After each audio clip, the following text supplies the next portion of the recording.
Welcome back to the Takeout. Welcome to the Conversation Corner. President Trump has made clearing homeless encampments in Washington, D.C. part of his overall crackdown and beautification program, as he calls it. The president has said he would give those impacted, meaning those dislodged, a place to stay far away from Washington, D.C. But it's unclear where they will go, how they will get there, or what's to become of them once they arrive to wherever that place is. Donald Whitehead joins me now. He's the executive director of the National Coalition for the Homeless. Thank you so much for coming in. And thank you for having me. So we have a graphic on this. Could Jerome please call it up? That just shows the trend line since 2020. Sure. Down a little bit, but a kind of a persistent problem. Anywhere from 5,000, 6,000 people without homes in the D.C. area.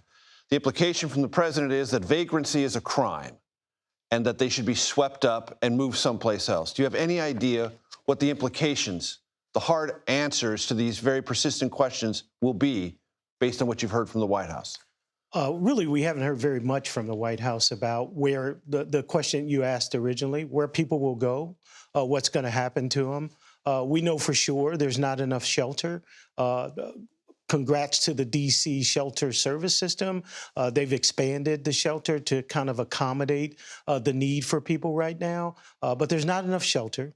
There's not enough mental health beds, and there's not enough substance abuse treatment. So where people go from here, I have no idea. But I know that this action is going to have a negative effect. It's not going to help end homelessness in this city, and I don't think that was the intent. It's actually going to make it worse for people. Why is it going to make it worse? So if you move people into jails or there's forced institutionalization, you haven't addressed homelessness because after they get out of those facilities, they're still homeless. Because eventually they will. Eventually they will. You can't keep them there forever. You can't keep them there forever. And if there's no housing for them before they get in and none when they get out, you haven't done anything to change homelessness. You've actually made it harder for that person. Now they have a criminal record to deal with, which makes it harder to get a housing unit, makes it harder to get a job, and it separates them from the resources that they were already engaged in.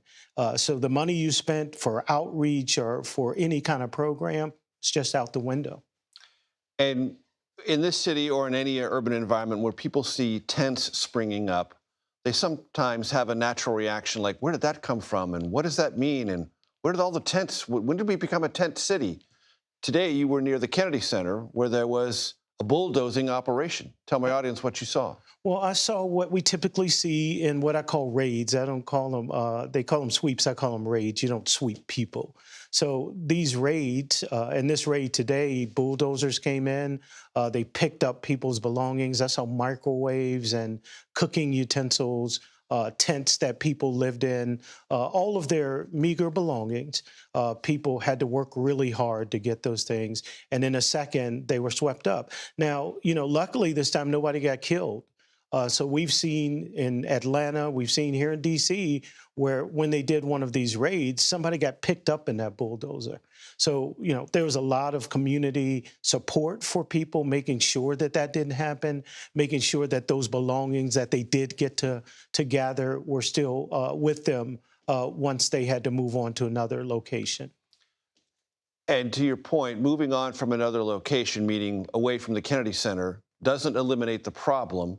It just moves it to some other locale to be determined, foisting that on that jurisdiction and whatever resources they do or do not have. And, local communities have already weighed in. I know Montgomery County said, we don't have any more room. So this is not a place where you could move people.